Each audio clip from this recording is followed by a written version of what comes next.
This is a Sports Catastrophe production. Hey there, Heather, ho there, it's Jeff Coder Diamond welcoming you to another Sports Catastrophe birthday boy. And the birthday boy for today, February the 23rd, is a wide receiver who was a legend for the Oakland Raiders in both the AFL and NFL, and was known as a deep play threat and sure-handed receiver. Of course, there was one little reason why he could catch passes pretty well, and I'll get to that. He even has an award named after him for the best receiver in Division I football. He played for Florida State. He is a Raiders icon, as I said. His name is Fred Bilentikoff, who is 81 years old today, February 23rd. He was born and raised in Erie, Pennsylvania. All of his grandparents were Russian immigrants. Bilentikoff was a multi-sport star in high school. His younger brother, Bob, actually played for Miami and started as quarterback for the Hurricanes in the mid-60s. There were a lot of offers for Bilentikoff to play football at beautiful colleges like Penn State and Ohio State. He turned them down to attend Florida State, which was trying to get over the hump of being a college football team. He would have a broken foot and didn't play his first varsity season. In his junior season, he played on both sides of the ball and actually led the team in both receptions and interceptions, catching the ball as a receiver and a defender. He actually had a 99-yard touchdown, a pick six. That was amazing and all that. As a senior in 1964, Bilentikoff led the nation with 1,179 receiving yards and 15 touchdowns, doing quite well for himself.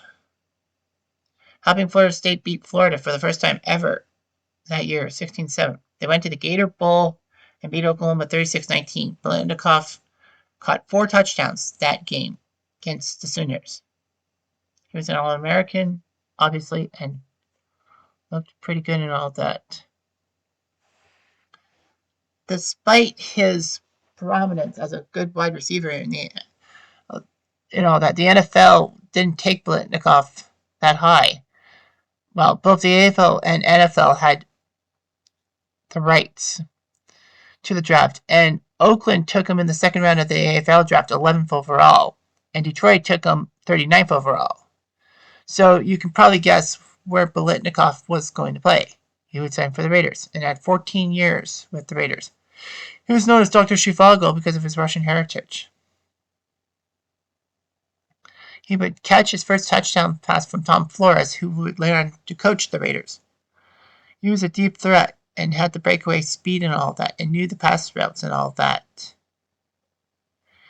So anyway, throughout his career, he put up 589 receptions and had a record of 10 straight seasons of 40 or more receptions. Many people have surpassed it, but he was the first. Bilentikoff was a very good wide receiver and all that.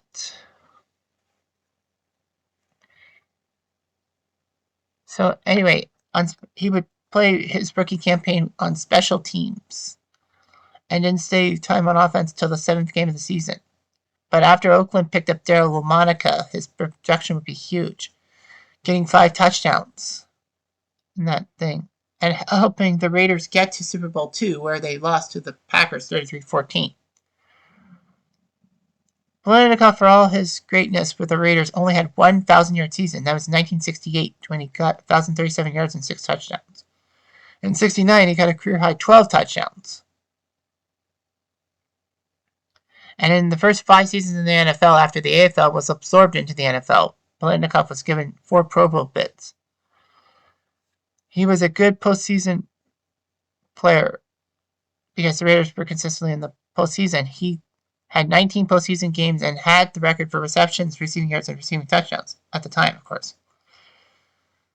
He was a very good player, and in Super Bowl 11, he made 4 key catches for the Raiders to beat the Vikings, and he was named Super Bowl MVP for his efforts.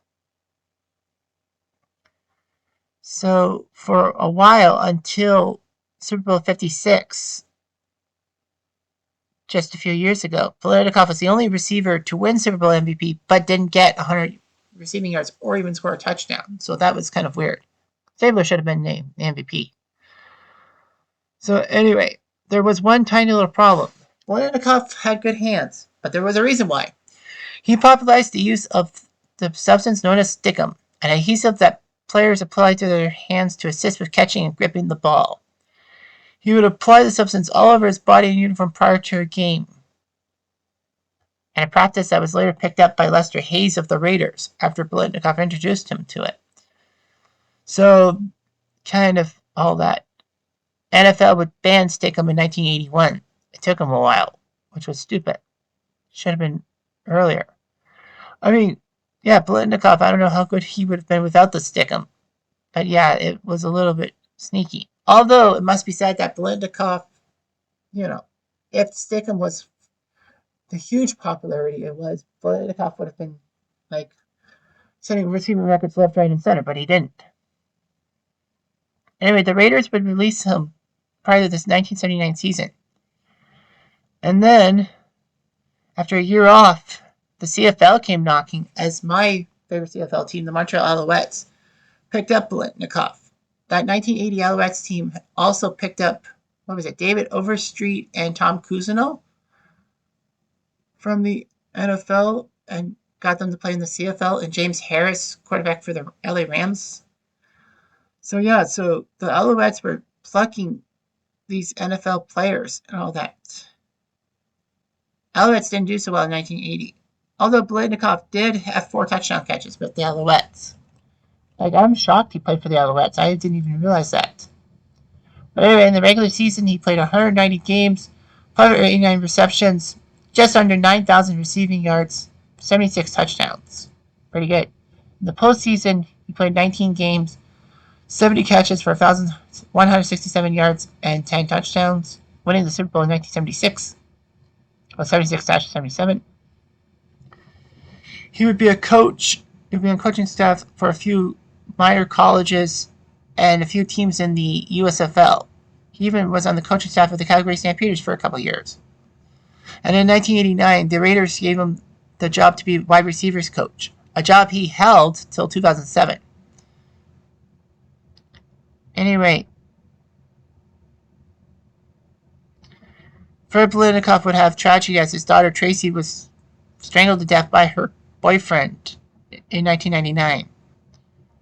Fortunately, though, the boyfriend was convicted of first-degree murder.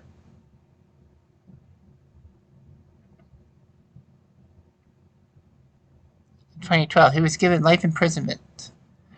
Bilentikoff in 2015 found Tracy's Place of Hope in Loomis, California, a shelter for domestic violence victims and substance abuse treatments for females aged 14 to 18. Bilentikoff got to the Hall of Fame in 1988. And in 1994, the top wide receiver in college football in Division I was named after him. So he did his job wherever he could, and he was a very decent human being. And he was an Alouette. Don't forget about that. Anyway, I'm Jeff Diamond.